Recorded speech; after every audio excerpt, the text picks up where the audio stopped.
Hello, welcome to our video guide showcasing the basic file menu functions within Vertex BD. Within this video, we're going to look at the key aspects and functions of the file menu.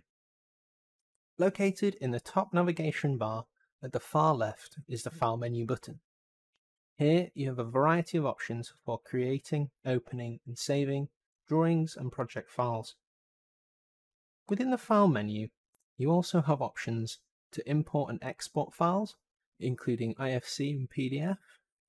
The full nature of the import and export options will depend on the license package of Vertex BD you have installed.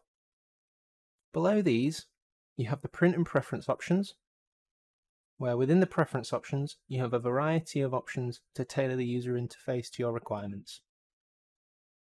Within the system preferences, there are options such as number of saves, autosave intervals, line type setup, etc. Within here, under the Default Layers tab, you can customize which layers are shown within the software by default. The light bulb indicates that the layer is shown within the software, and clicking the light bulb to turn it off will remove that layer from being visible by default.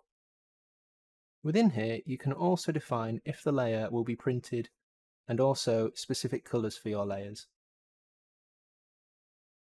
Utilizing the Drawing and Models tab within the System Preferences allows you to change various elements such as drawing limits and color fills.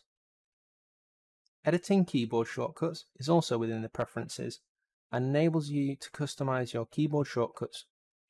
First, simply select the command you would like to change and then enter the keyboard shortcut you wish to use. Also, within Preferences are our graphics options. These are very useful when you have a system with lower graphics capabilities.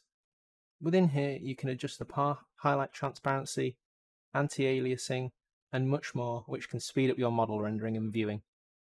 You can also adjust the par highlight transparency and highlight options here to enable you to view elements easier within the software if you require.